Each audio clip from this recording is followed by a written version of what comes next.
राधे राधे दोस्तों, मैं हूं सानी तिवारी और आज हम स्टार्ट कर रहे हैं मैट्रिक्स। तो हम लोग बिल्कुल बेसिक से स्टार्ट करेंगे। अगर वीडियो अच्छा लगे तो please like and share with your friends and please subscribe my channel. Thank you.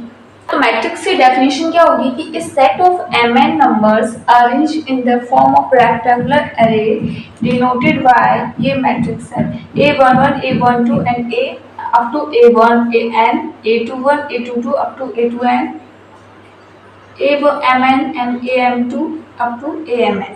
यहाँ पर जो mn है वो आपको m है वो नंबर ऑफ रोज होगा और जो n है वो नंबर ऑफ कॉलम्स होगा। और हाँ, मैट्रिक्स हम A को इस तरह से भी लिख सकते हैं, Aij m क्रॉस n। यह जो I होगा वो 1 से m और जो j होगी वैल्यू उसकी n तक होगी। क्लियर? तो यहाँ पर जो फर्स्ट सफिक्स होता है Aij, जो फर्स्ट सफिक्स होता है वो डिनोट करता है आपकी रोज को और जो सेकंड सफिक्स होता है वो डिनोट करता है कॉलम को। और जो हॉरिजॉन्टल लाइंस होती है वो होती है रोज एंड जो वर्टिकल लाइंस होती है वो होते हैं कॉलम्स। क्लियर? तो आई थिंक आपको डेफिनेशन तो बिल्कुल क्लियर हो गई होगी कि जो रेक्टेंगुलर एरे में जो हम नंबर्स डिनोट अरेंज करते हैं वो मैट्रिक होता है। और हाँ, जो ये एलिमेंट्स है वो जो ये वैल्यूज है a11 a12 ये सब एलिमेंट्स हैं किसके, मैट्रिक्स के। तो मैट्रिक्स को हम या तो इस तरह से डिनोट कर सकते हैं या फिर हम इस तरह से सिंपली डिनोट कर सकते हैं कि ai से m क्रॉस n। जो यहाँ पर m क्रॉस n है ये ऑर्डर ऑफ मैट्रिक्स है। ठीक है, m और n की कोई भी वैल्यू हो सकती है, वो उसकी ऑर्डर डिनोट करते हैं। ठीक है, तो ये क्लियर हुई डेफिनेशन। हम लोग आते हैं डिटरमिनेंट ऑफ मैट्रिक्स क्या होता है। कुछ एग्जाम्पल ले लेते हैं पहले मैट्रिक्स के। ठीक है, हम कोई एक मैट्रिक ले लेते हैं 1 2 4 5। ठीक, ये मैट्रिक है। ठीक है, तो ये जो 1 होगी वो क्या होगी, a11 की वैल्यू होगी, a12 की वैल्यू क्या होगी 2, a21 की वैल्यू क्या होगी 4 और a22 की वैल्यू क्या होगी 5। यानी कि जो देखो फर्स्ट सफिक्स 1 होता है, सेकंड रो होती है और सेकंड सफिक्स कॉलम। यानी देखो फर्स्ट रो का फर्स्ट कॉलम, ठीक, फर्स्ट रो फर्स्ट कॉलम, ये देखो first row and second column, first row and second column. ठीक है, एंड ये second row first column, second row second column. तो ये क्लियर हो गया सफिक्स से हम कैसे निकाल लेंगे। और हाँ, और अगर हमें बात करें यहाँ पे डिटरमिनेंट्स की कि किसी मैट्रिक का डिटरमिनेंट क्या होगा, तो डिटरमिनेंट ऑफ मैट्रिक्स क्या हो जाएगा, ऑफ मैट्रिक्स। ठीक, तो let A be a square matrix. ठीक, हमने ले लिया a11 a12 a21 a22, 2 cross 2 की मैट्रिक्स ले ली। स्क्वायर मैट्रिक है। अब इसका डिटरमिनेंट क्या होगा, डिटरमिनेंट को हम इस तरह से डिनोट करते हैं। ठीक, डिटरमिनेंट क्या हो जाएगा मैट्रिक का,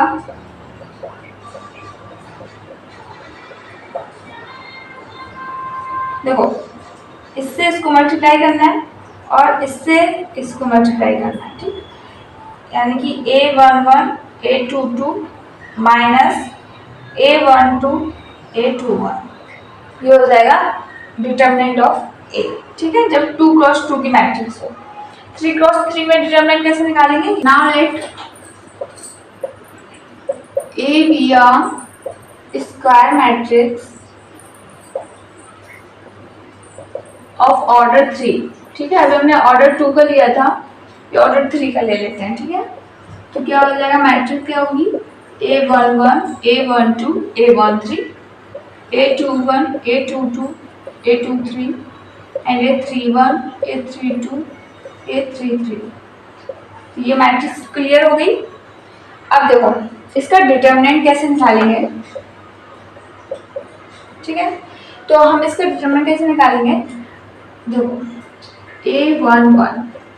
ठीक है, हमने ये फर्स्ट a11 लिया, यानी फर्स्ट रो और फर्स्ट कॉलम हमें भूल जाओ, इसको भूल जाओ। ठीक है, बचा कि हमारे पास सिर्फ ये, तो इसमें हम क्या करेंगे, जो हमने 2 ऑर्डर के स्क्वायर मैट्रिक्स में किया था। ठीक है, a22 a33 minus a23 a32, इतना क्लियर है ना।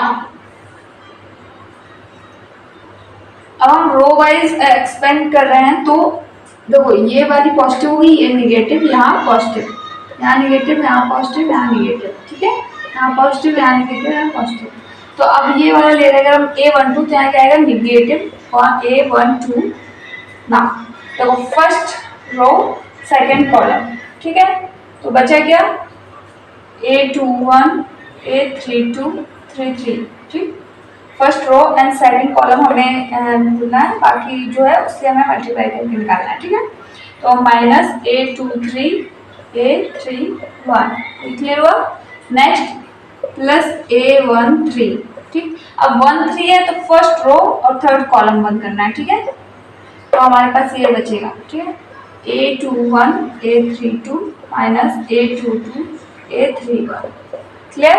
इसलिए हो गया हमारा डिटरमिनेंट ऑफ ऑर्डर 3, इसका मैट्रिक्स ऑफ ऑर्डर 3 का, ठीक है। तो इसी तरह से हम किसी भी ऑर्डर की इसका मैट्रिक्स का डिटरमिनेंट निकाल लेंगे। अब हम एग्जांपल ले लेते हैं, एग्जांपल से और अच्छे समझ में आ जाएगा, ठीक है। कोई भी मैट्रिक्स हम ले लें A4 5 6, ठीक। तो अब ये 2 क्रॉस 2 की है मैट्रिक्स, यानी इसका मैट्रिक्स है ऑर्डर 2।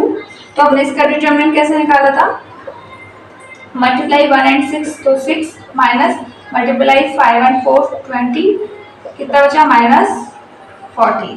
तो ये क्या होगा डिटरमिनेंट ऑफ A, ठीक है, इसका मैट्रिक्स ऑफ ऑर्डर 2। इसी तरह से अगर हम ऑर्डर 3 का ले लें मैट्रिक्स, उसके बाद हम डिटरमिनेंट निकालेंगे।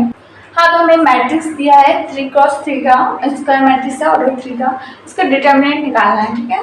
तो हमने भी फॉर्मूला पढ़ा है, तो इसका डिटरमिनेंट कैसे निकालेंगे, पहले तो हम लिखे 1, ठीक है। तो first row and first column भूल जाओ, क्या बचेगा, सिर्फ इसको देखो, ये और ये हट गया, क्या बचा 5 इंटू 9 45 माइनस 48, क्लियर, ठीक है। तो अब हम क्या ले, अब हम ले लें 2, है ना। अब हम किसकी बात करेंगे, अब 2 की, ठीक है।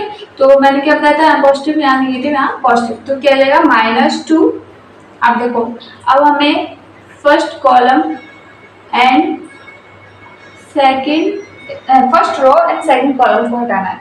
तो यहाँ पर क्या बचा 9 4 जा 36 माइनस 42, क्लियर। नाउ अब क्या बचा हमारे पास 3, राइट। तो हम क्या करें 3 के लिए क्या करें, first row and third column को छोड़ दें, क्या बचा प्लस का 3 32 माइनस 35, क्लियर हो गया। अब इसको सॉल्व कर लो, देखो यहाँ क्या बचेगा -3, यहाँ देखो -6 अंदर बचे और माइनस माइनस प्लस, यहाँ देखो -3 और -3 इंटू 3 -9, अब देखो -9 -3 -12 प्लस 12 यानी 0। तो इस मैट्रिक्स का जो डिटरमिनेंट आ रहा है वो क्या आ रहा है 0 आ रहा है, ठीक है। तो मैट्रिक्स का डिटरमिनेंट निकालना आ गया। अब हम लोग बात करेंगे कोफैक्टर एंड माइनर्स की, ठीक है। हाँ, तो minors and cofactors of a determinant क्या होगा कि एक कोई हमें डिटरमिनेंट हो ऑर्डर n का, और उससे अगर हमें बोल दिया जाए कि एलिमिनेट करो ith रो और jth कॉलम को, ठीक है। तो हमें क्या मिलेगा, अगर हम एक i और एक रो और एक कॉलम एलिमिनेट कर देते हैं, तो हमारे पास n ऑर्डर का था डिटरमिनेंट, तो हमारे पास क्या बचेगा n-1 ऑर्डर का। तो जब हम उसके डिटरमिनेंट को निकालते हैं तो उसे ही हम क्या बोलते हैं माइनर, ठीक है। जब हम किसी भी रो या कॉलम को एलिमिनेट कर देते हैं, तो जो हमारे पास बचता है उसको जब हम उसका डिटरमिनेंट निकालते हैं तो वो उस एलिमेंट के लिए क्या हो जाता है माइनर हो जाता है। और अगर हम लोग कोफैक्टर की बात करें तो उसी एलिमेंट के लिए ith एलिमेंट के लिए जो हम माइनर निकालते हैं उसमें हम मल्टीप्लाई करना होता है -1 to the power i plus j, तो वो हो जाता है हमारा कोफैक्टर, क्लियर। माइनर निकालने के बाद कोफैक्टर निकालने के लिए क्या करते हैं -1 to the power i plus j से मल्टीप्लाई कर देते हैं, वो हो जाता है हमारा कोफैक्टर। हमें जैसे कि कोई एलिमेंट दिया हो, जैसे हमें 1 1 दे दिया, राइट, 1 1 एलिमेंट, इसके लिए हमें माइनर निकालना है।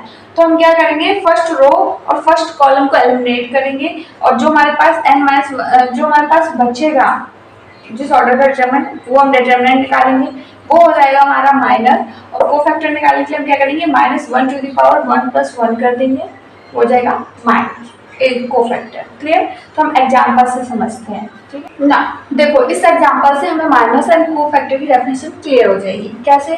देखो माइनर हमने क्या बताया कि MIJ से डिनोट करता है, राइट? तो हमें सारे माइनर्स निकालने हैं, तो m पहले हम I भी 1 ले लें, J भी 1 ले लें। ठीक है, यहाँ पर I की भी वैल्यू क्या है, 1 2 3 है और J की 1 2 3 है। ठीक है, तो हम पहले m 1 1 निकाल लें। तो 1 1 का मतलब है यानी हमें फर्स्ट रो और फर्स्ट कॉलम एलिमिनेट करना है, राइट? तो फर्स्ट रो और फर्स्ट कॉलम एलिमिनेट करा तो हमारे पास बचा ये, तो इसका हमें डिटरमिनेंट निकालना है। तो इसका डिटरमिनेंट तो हमें निकालना आता है ना, क्या बचा 5 6 8 9। ठीक है, ये सॉल्व कर लो।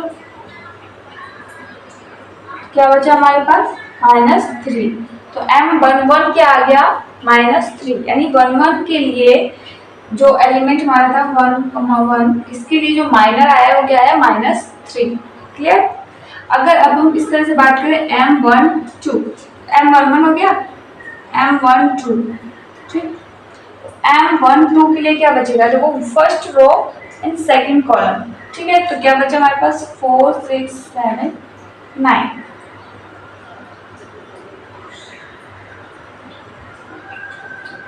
क्लियर? तो हमारे पास क्या बचा, -6। ठीक है, अगर इसी तरह हम लोग निकाले m13, यानी फर्स्ट रो और थर्ड कॉलम, तो क्या बचा 4 7, फर्स्ट रो थर्ड कॉलम 5 8, क्या हो गया, -3। ठीक है, तो ये हो गया हमारे माइनर्स। तो ये भी हमने किसके लिए निकाला, 1 1 1 2 1 3। इसी तरह हम 2 2 2 1 2 1 2 2 2 3 के लिए निकाल लेंगे। ठीक है, तो निकाल लेंगे। अब देखो ये माइनर्स तो हमें निकालना आ गया कि कैसे निकालना है हमें, इसको रो और कॉलम को एलिमिनेट करो, जो बचा है उसका डिटरमिनेंट निकाल दो। ठीक है, अब हमें कोफैक्टर निकालना है, जैसे इसी का C11। ठीक है, C11 निकालना है, तो C11 निकालने के लिए मैंने क्या बताया था, -1 टू द पावर, इनको ऐड कर दो, यानी 1 + 1 इंटू -3। तो अब देखो -1 टू द पावर 2 है, उसकी वैल्यू क्या होती है 1, तो 1 से -3 मल्टीप्लाई करोगे -3 ही आएगा। ठीक है, इसी तरह C22 क्या हो जाएगा, C22 तो सॉरी C12 है, राइट, 1 2, तो -1 की पावर 1 और 2 को ऐड करोगे क्या होगा 3 इंटू -6। अब देखो -1 की पावर 3 -1 इंटू -6 यानी कि 6 आ जाएगा। क्लियर? इसी तरह से कोफैक्टर ऑफ 1 3 निकालेंगे, तो -1 टू द पावर 4 हो जाएगा एंड मल्टीप्लाई क्या आएगा -3। अब देखो -1 टू द पावर 4 है तो ये पॉजिटिव हो जाएगा 1, और ये 1 से मल्टीप्लाई करोगे -3 तो -3 आ गया। ये हो गया हमारे माइनर्स और ये हो गया हमारे कोफैक्टर्स। इजी है ना? Thanks for watching my video. अच्छा लगे please like and subscribe and please share with your friends. Thank you.